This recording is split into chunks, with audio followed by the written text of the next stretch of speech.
আলুর চপ তো সবাই কম বেশি বানাতে পারে, তবে আমি কিভাবে বানাবো বন্ধুরা সেটাই তোমাদের কাছে শেয়ার করলাম। আমি আমার মতো করে আলুর চপ তৈরি করব। কেমন লেগেছে অবশ্যই জানাবে, আর ভালো লাগলে লাইক কমেন্ট শেয়ার করবে।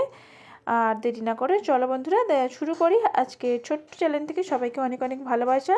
তো প্রথমেই দেখো বন্ধুরা, আলু চপের জন্য এখানে আমি 2 কাপ মতো বেসন নিয়েছি, আর স্বাদ মতো লবণ দিচ্ছি, হাফ চা চামচ হলদি পাউডার, লঙ্কা পাউডার, আর দিয়ে দিচ্ছি এখানে হাফ চামচের কম বেকিং সোডা।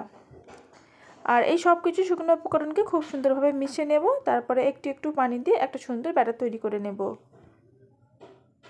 এই আলুর চপ সবাই কিন্তু সবার মতো মানে নিজের মতো করে বানাতে পারে, তো আমিও আমার মতো করে এই আলুর চপটা বানিয়ে তোমাদেরকে শেয়ার করছি।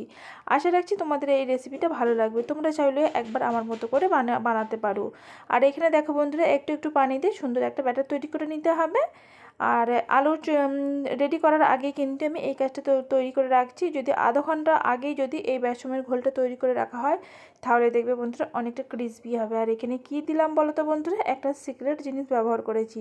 তো এখানে আমি 1 চামচ মতো কর্নফ্লাওয়ার দিয়ে দিলাম। কর্নফ্লাওয়ারটা দিলে সুন্দর একটা মুচমুচে ভাব আসবে, আর অনেকক্ষণ রেখে দিলেও কিন্তু নরম হবে না। তোমরা চাইলে এই কর্নফ্লাওয়ারটা ব্যবহার করতে পারো। আর আগে থেকেই আমি এখানে আলু সিদ্ধ করে রেখে দিয়েছি।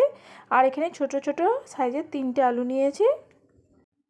আলুর চপ তৈরি করার জন্য প্রথমেই কিন্তু মশলা লাগবে। তো তার জন্য এখানে 2টো শুকনো লঙ্কা, জিরা 1 চা চামচ মতো, ধনে 1 চা চামচ মতো, আর এখানে কালো জিরে দিলাম, জোয়ান দিলাম, মৌরি আর মেথি, এটা 5 ফোড়ন বলতে পারো। 3টে একসাথে মিশালে 5 ফোড়ন হয়ে যায়, তো 5 ফোড়নটা দিলেই হবে। আর সব কিছুকে হালকা আঁচে একটু হালকা ভেজে নেব। আর সুন্দর যখন একটা স্মেল ছাড়বে তখনই কিন্তু বন্ধ করে দিতে হবে, খুব বেশি ভাজলে পুড়ে যেতে পারে। তো ওই কড়াইয়ের মধ্যে আমি আলুর চপের যে পুরটা হবে সেটা তৈরি করব। তার জন্য আবারও দিয়ে দিচ্ছি 2 চা চামচ মতো সরষের তেল, আর 2টো শুকনো লঙ্কা। শুকনো লঙ্কাগুলোকে ভেজে তুলে নেব, এটা পরে আমার কাজে লাগবে। তো ওই তেলের মধ্যেই দিয়ে দিচ্ছি হিং, 1 চা চামচ মতো আদা রসুন, আর জিরা পাউডার, ধনে পাউডার, স্বাদ মতো লবণ দিয়ে সুন্দর একটা মশলাটাকে কষিয়ে নেব। এখানে কিন্তু কোনো রকম পানি দেওয়া চলবে না, এই তেলেতেই মশলাটা কষিয়ে নিতে হবে। আর খেয়াল রাখতে হবে গ্যাসের ফ্লেমটা একদম লোতে রেখে। আর আগে থেকেই যে ওই যে আলুটা তৈরি করে গেছিলাম না সিদ্ধ করে, ওটা আমি দিয়ে দিচ্ছি, দিয়ে সুন্দরভাবে ভেজে নেব। এই আলুর চপের যদি আলুর পুরটা যদি খুব ভালো করে করা হয় তাহলে দেখবে খেতে অনেক অনেক সুন্দর লাগে। আর এই আলুর চপটাই হচ্ছে তৈরি করাটাই হচ্ছে মেন কাজ। আর এখানে আমি ওই যে আগে থেকেই যে ভাজা মশলাটা তৈরি করে রেখেছিলাম সেটা দিয়ে দিলাম, আর দিয়েও খুব সুন্দর মতো করে ভেজে নিতে হবে। আর এখানে দেখো বন্ধুরা, আমি যে শুকনো লঙ্কা প্রথমে 2টো ভেজে রেখেছিলাম ওইটা হাতের মধ্যে দলে নিয়ে দিয়ে দিচ্ছি। এটা দিলে কিন্তু অনেক সুন্দর একটা ঘ্রাণ আসে, আর এই আলুর চপটা খেতেও কিন্তু ভীষণ ভালো লাগে যদি শুকনো লঙ্কা দেওয়া হয় এইভাবে ভেজে। আর এখানে দেখো বন্ধুরা, খুব সুন্দরভাবে আলুর পুরটা আমার তৈরি হয়ে গেছে আলুর চপের জন্য। আর এবারে ঠান্ডা করে নিয়েছি, এবার আলুর চপের আমি শেপটা দিয়ে নেব। তোমরা চাইলেও গ্লাসে বা অন্য কোনো কিছুর পেছন নিয়েও এটা শেপটা করতে পারো, তবে আমি হাতে করে একটু বড় বড় করে আলুর চপটা তৈরি করব, তো করে নিচ্ছি চ্যাপটা করে। তো যেহেতু আলুর চপ, তো আলুর পুরটা একটু বেশি থাকলেই কিন্তু বেশি খেতে ভালো লাগে, হ্যাঁ না বন্ধুরা?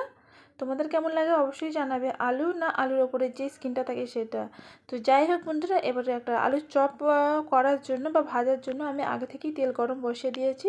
আর এখানে অনেকটা প্রায় তেল দিতে হয়েছে, যেহেতু কড়াইটা একটু বড়, তেলটা কিন্তু অনেকটা দিতে হয়েছে। তেলটা অনেকটা নষ্ট হয়ে গেল, তাই না বন্ধুরা? আমার মতো অনেকেই আছে কিন্তু তেল নষ্ট করতে চায় না, কিন্তু এই ধরনের ভাজাভুজি করতে গেলে তেলটা একটু বেশি লাগে। তো এখানে বেসনটা সুন্দরভাবে আমি গুলে নিয়েছি। তারপরে দেখো এবার আলুর চপের ভাজতে শুরু করে দিয়েছি। কেমন লাগছে বলো তো বন্ধুরা? দেখে খেতে ইচ্ছা করছে না? তোমরাও আমার সাথে সাথে করে বাড়িতে বানিয়ে নাও, আর খেতে কিন্তু ভীষণ টেস্টি হয়। আর এই দেখো বন্ধুরা, কালারটা খুব সুন্দর চলে এসেছে, এক সাইডটা হয়ে গেছে। আর এই আলু চপের স্কিনটা একদম পাতলা করে কিন্তু আমি ঘোলটা তৈরি করেছিলাম বেসনটা। তো এবার উল্টে পাল্টে দু সাইডে সুন্দর একটা কালার আসলেই তুলে নেব। আর কেমন লাগছে দেখতে, আর এতক্ষণ আমার সাথে আছো অনেক অনেক তোমাদের ধন্যবাদ। আর যারা এখন অবধি বন্ধু করোনি প্লিজ সাবস্ক্রাইব করে দিও, আর তোমাদের ফ্যামিলি বা বন্ধু বান্ধবদের সাথে আমার চ্যানেলটি শেয়ার করতে পারো। আর কে কোথা থেকে দেখছো অবশ্যই কিন্তু ছোট্ট একটা কমেন্ট করে দিও। আর চুপি চুপি দেখে গেলেই হবে না, একটা লাইক করে দিতে হবে বন্ধুরা। আমি জানি তোমরা আমার থেকেও হয়তো ভালো চপ বানাতে পারো, তো আমি কিভাবে বানিয়েছি সেটাই কিন্তু তোমাদের দেখালাম। তো এখানে দেখো বন্ধুরা কতটা সুন্দর চপের কালারটা এসেছে, একদম লাল লাল মুচমুচিয়ে। তো এখানে আমার সব কটাই চপ ভাজা হয়ে গেছে, তো তুলে নিচ্ছি। তো ভিডিওটিকে আর বেশি বড় করিনি, ছোটোর মধ্যেই তোমাদের দেখানোর চেষ্টা করেছি। অনেক বেশি বড় করলে তোমরা বোরিং হয়ে যাবে, তো চেষ্টা করেছি অল্প সময়ের মধ্যে ভিডিওটাকে শেষ করতে। আর এই চপটা অনেকটা মুচমুচে হয়েছে। তো একটা ভেঙে দেখাচ্ছি, দেখি বুঝতে পারলে কতটা সুন্দর হয়েছে।